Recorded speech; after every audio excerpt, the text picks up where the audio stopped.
नमस्कार, आप देख रहे हैं न्यूज 69 चैनल और मैं हूं आपके साथ अंकिता। चलिए रुक करते हैं खबरों की ओर। भोपाल में रेप के झूठे केस में फंसाने की धमकी देकर 10 लाख रुपए लेने के मामले में टीटी नगर पुलिस ने एफआईआर दर्ज कर ली है। फरियादी रायसेन निवासी कपिल राजपूत की शिकायत पर केस दर्ज किया गया है।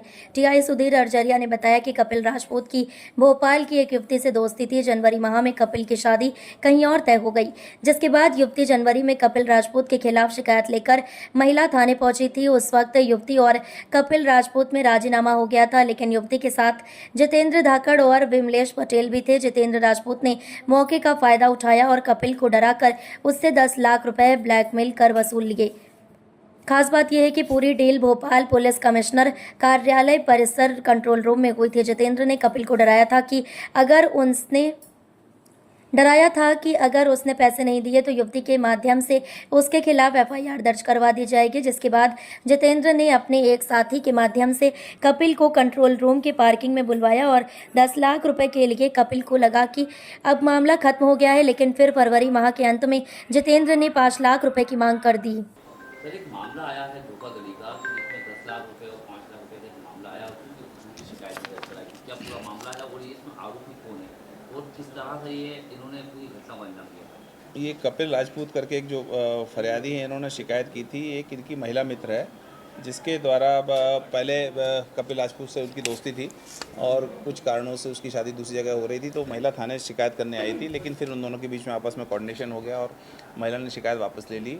लेकिन जब इस बात की जानकारी इन दोनों के जो कॉमन फ्रेंड है उसको लगी, तो उसने बीच में इसको एक्सप्लॉइट करना शुरू कर दिया कपिल राजपूत को कि तेरे विरुद्ध मैं बलात्कार का मामला कायम करा दूंगा या फिर तू मुझे 10 लाख रुपए दे।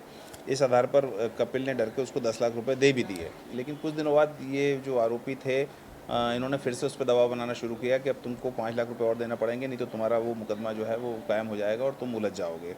इस आधार पर जब फिर कपिल राजपूत हमारे पास में आया, तब फिर पूरे मामले की हमने आवेदन पत्र लेके इसकी जब जांच की, तब ये ज्ञात हुआ कि 3 आरोपी हैं, जिनका नाम सचिन पटेल, जीतू धाकड़ और एक इनका बजरंगी करके जो एमपी नगर का रहने वाला है, वो बदमाश है। उसने इनसे पैसे ऐंठे हैं और झूठी एफआईआर करवाने और मुकदमे फंसाने के नाम पर इनसे ब्लैकमेल करके 10 लाख रुपए प्राप्त कर लिए हैं और 5 लाख रुपए और प्राप्त करने के लिए उस पर दबाव बना रहे थे।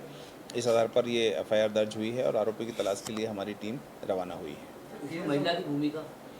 अब महिला पहले शिकायत करने आई थी, लेकिन वो चूँकि आपस में एक ही समाज के लोग थे, तो उन्होंने आपस में समझौता कर लिया था और उस समझौते के आधार पर फिर फरियादी जो है कपिल की शादी भी दूसरी जगह पर हो गई थी।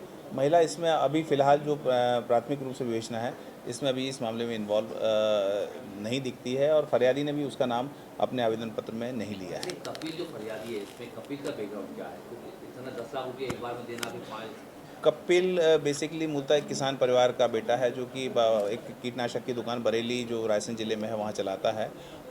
हमने जब आवेदन पत्र की जांच के दौरान देखा है कि उसके अकाउंट से 8 लाख रुपए का विड्रॉवल है। 1 लाख रुपए उसने अपने किसी रिश्तेदार से लिए हैं और जो भी बैंक अकाउंट से निकले हैं, और 1 लाख रुपए उसने कैश, इस तरह से 10 लाख रुपए कुल उसने दिया है। ये आरोपी कहाँ के रहने वाले हैं? जो एक तो एमपी नगर का, दूसरे 2 आरोपी? दोनों आरोपी जो सचिन और जीतू हैं, ये भी इनके फरियादी जो है बरेली और उसके आसपास के क्षेत्र के रहने वाले हैं और आपस में एक ही समाज के लोग हैं। ये लोग ये मित्र है क्या कपिल के दोनों? अभी इस बात की पुष्टि नहीं हुई है, लेकिन कपिल उनको पहले से जानता है। कॉमन इन दोनों के दोस्त हैं, जो कपिल की महिला मित्र थी उसके और कपिल के ये जानने वाले हैं। जब तक की जो प्राथमिक जांच में आपको ऐसा लगा कि महिला मित्र जो थी वो 2 आरोपियों से मिली हुई हो, इस तरह की वारदात को अंजाम दिया गया हो या उसमें इसका इन्वॉल्व हो, अब तक की कोई जाँच में सामने आया?